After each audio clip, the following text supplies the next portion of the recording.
Right, hi guys, it's travel day, and today we've got a guest, my friend Pete. You may have recognised him from the Marrakesh videos.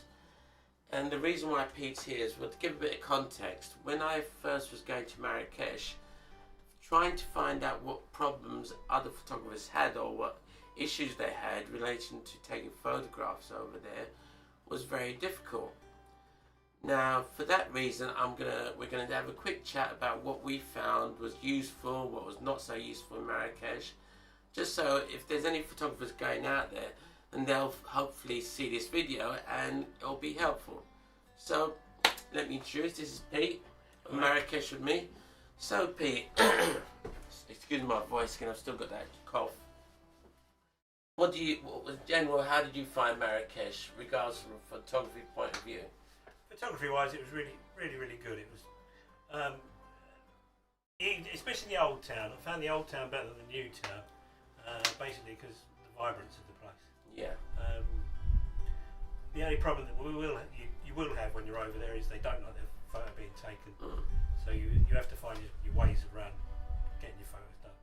So if you're saying it's difficult, what did you find was the best way to get around that? A lot of people want paying for their photographs. Yeah.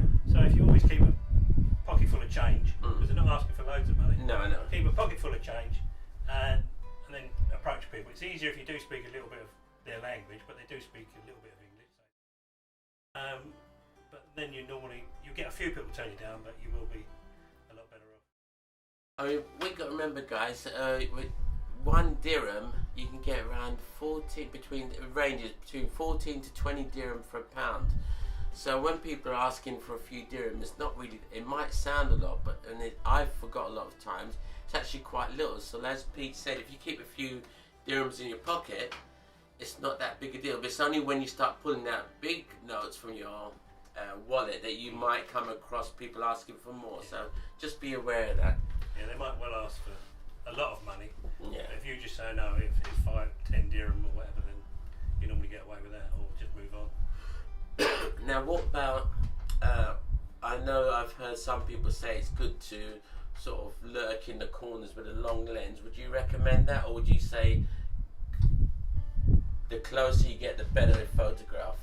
The closer you get, obviously the better the photograph. But with occasions like this, sometimes you did need a long lens, especially sitting on the calf roofs, which you can do. Especially across the square later on in the day, a long lens is just seeing straight over the top of everybody's heads. That's right. Because there's a lot of people there, and you're only going to be. Yeah. You really need to be a bit higher. So there's a real buzz there, isn't there? Yes, there is a real buzz, and there's all these different things. You've got snake charmers. Yeah. You've got everybody. All these different things that are selling. There's boxing going on. There's different types. That's of things. one thing I didn't realise. You didn't know. Yeah. Because you said to me, what's that? That's the boxing. Yeah. Live boxing. Yeah, live boxing. No one stops it. It's not. No, it's just boxing.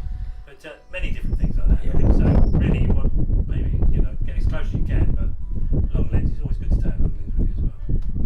Now, one thing I remember specifically when I was researching Marrakesh was where to take the best sunset. Now, I had a lot of people online saying the Sky Bar, but no one really said how great the experience was when you were in the square. I don't know if you want to say how it was for you when we were sitting there waiting for the sunset, the build up. It was a bit. Everybody, I mean, even in the restaurant, no one was really eating. Everyone was just there. Yeah. You had to have a drink, so everyone just had a drink in front of them, even though no one was really drinking. You're just waiting for that sunset to come. Yeah. And it seemed to be the whole square was waiting. Yeah. So it's a real. It's a surreal place, really. Sometimes, isn't it? When you get to that sort of evening time and it's just about to go, it seems to go quieter. It does.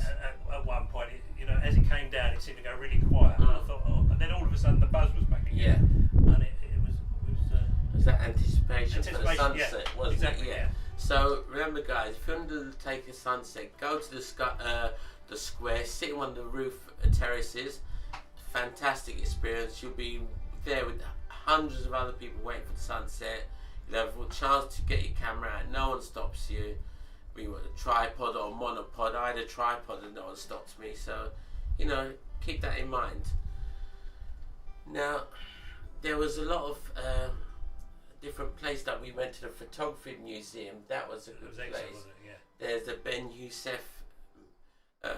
So I don't know. It's a house that you can go and visit. But one of the key, I think, the highlights. I don't know what you think, Pete, was the tour to the mountains. Exactly. Yeah. Now, what would you say? I mean, you can say if you could change things. If I could have changed it, I think I would have said let's spend one night there, at least one night, maybe Where, two. in the mountains? In the mountains. Yeah. They do bed and breakfast there, which is really of course, no money. the Atlas, Atlas bed and breakfast sort of place. Yes. Yeah. And there was one place that we went to, wasn't it, where we had lunch, and they did bed and breakfast, looking straight down the valley. Yeah, I'll put the link up. Yeah, So. we would have loved to have stayed there the night. Yeah. So definitely. I would have loved to have stayed the night, and woke up in the morning and maybe shoot at sunrise.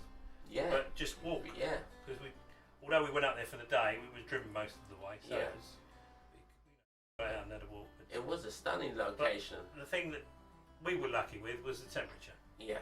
It didn't ever get too hot for us, did it? It wasn't. When the week before it was 42 degrees. Yeah. So if you're going to go to Marrakesh and shoot, research how hot it is, the weather it is, definitely. what the weather's going to do. Because we were lucky. Yeah. We got 26, 27 degrees most days, wasn't it? Definitely. Yeah, it's hot all year round, but like Pete's saying, it depends on the level of heat. Now, if you're not good in very good heat, you don't want to go when it's sweltering 42 degrees. So keep that in mind. We're carrying a backpack. You've got all your photography gear. You don't want to be lugging that around in some unbearable heat. Now, like I said, that guest room was amazing. It was. Let's come back to the tours. There's lots of tours out there, and if you sometimes, I don't recommend, but it may be different. If you go to book them with a hotel, what I found when I went there with my wife, that they take you to all the tourist traps, that you end up going to shops and paying over the odds. I think the key thing is to tailor your tour to your own needs. Did you find that helpful? Yes, definitely. You'd been before, so you knew what to do. So it was ideal for me, really. But now I've been there, you have to realise that the tourist trade is basically quite a bit of all they've got. So whenever anybody's being happy towards you or friendly towards you, normally an ulterior motive to it. So you have to be careful that come down here, especially in the souks, which is a lovely place. You've got to go to the souks. We'll have one after the other coming after you, trying to escort you different places. And then when you get there, they'll want sometimes big. Oh, definitely. Yeah. So you've got to be careful. What I found was I got harassed a lot, which was really funny because they would all keep harassing me and leave Pete alone. But if they hear you, say you're walking with your friend and you say, "Oh, let's go to blah blah blah," as soon as someone hears, it's not a negative comment, but if someone hears you saying, "Let's go there," the first thing they say, "Oh, can I take you?" So you have to be aware. And a useful tip I found was, if you don't want no one to take you anywhere, sometimes you might be willing to pay the money. Just say, "I'm walking around and looking," and leave it at that. Always be polite, but don't allow yourself to be taken if you don't want to. Sometimes it might be worth it and you want to pay the money just to find a place.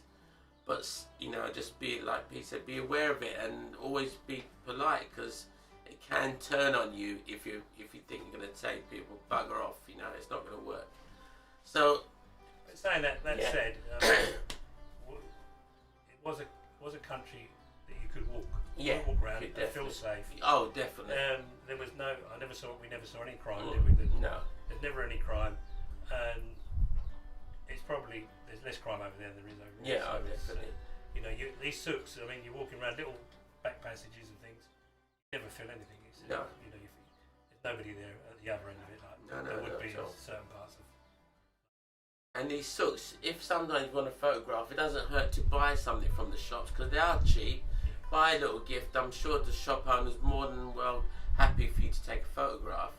So it's a bit of, it doesn't hurt to give a bit of money for a photograph. You're going to get the photograph you want, and they get something out of it. So if we want to sort of end the video, what would you say your 5 don'ts and 5 do's that you felt? Or it doesn't have to be 5, some do's and don'ts. Basically, what we've already spoken about.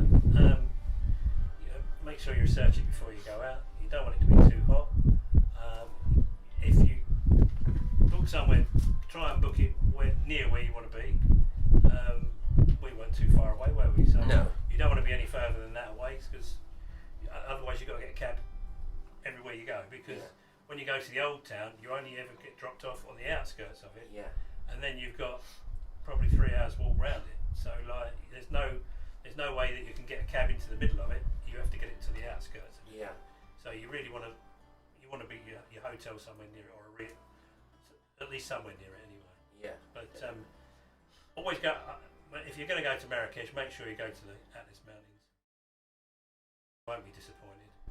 But just steer away from all the shops that will be involved on the way, because everyone's made to get commission, such as the cab drivers that are taking it. They'll stop at certain shops because they get commission. So just be aware that they're going to stop, and just say, no, I'm only there for photography.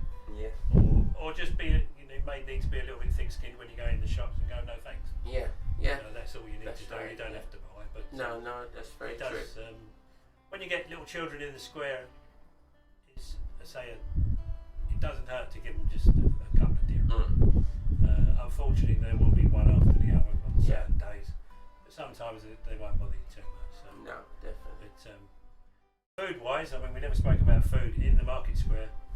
It's excellent food, and so much to choose from. So much to choose from. The evening is the time to go. You got to go to the market square evening. It was fantastic, wasn't it? Doesn't matter what night. I don't think there's going to be night. Eat at one of the stalls. Don't eat in the restaurants. Eat at one of the stalls in the middle of the square, and it's a different experience. Even if you're there for 4 nights and you spend 3 of them by the pool, make sure you definitely go to that evening, because it's an experience. Although we walked around the souks for many hours, because you're lost most of the time. There are these little oases and places that you go in that we found. One of them was a restaurant. Down a little back alley, and I can't remember what it called. Cuisine. You go on the roof terrace, and the roof terrace looks beautiful. Tremendous. The restaurant was lovely, but the building itself looked ramshackle, didn't it? It did. And that's what you get a lot of in Marrakesh. You look from the outside and think, oh, what's that? And then as soon as you go in, superb.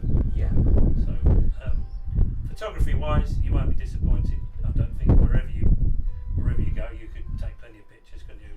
It wasn't anything that but you just need to be aware of the things that we've spoken about.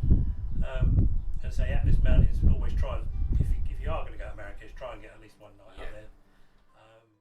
Just go through the village. Get the Rashid, the guide that we had, couldn't have been more helpful, and I would seek him out again if I went again. I'll put a link to Rashid. It's on the other video, but Rashid was excellent. And one other thing, if you do get long enough, try and go to Sahara Desert as well. It's a fantastic experience, but it is a long way away from Marrakesh, so you have to.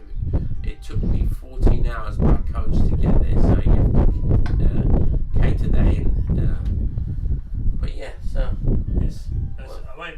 there are many more things to talk about there. I mean, there is a new town.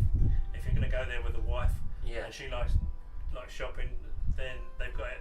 The new town itself is not much different to what we get over here. They've got shopping pavilions and Starbucks. They've got Starbucks and McDonald's, which we went to. A couple of McDonald's and KFC. Yes. And we did go KFC. We did go to McDonald's, but there's many new shops here as well in the new town. So it's well worth a visit for both sides, really. Oh, definitely. Oh well, I hope that's been of useful. Thanks, Pete. Been a gentleman to come over and give a review, because I think finding tips for photographers in Marrakesh, which I thought would be easy, is quite difficult. So just keep those things in mind. And Marrakesh is a great place. Morocco is a great place. There's lots of other cities. There's Casablanca, there's Tangiers, there's plenty more places. There's Sahara and Atlas Mountains. So give it a look. If you can spend it longer than a few days there, try it and spread your time around there. And oh hi, I didn't see you there. Well, I hope you liked the video, and if you want all the updates and when new videos come out, please do subscribe. Anyway, thanks again for watching, and I'll see you in my next video.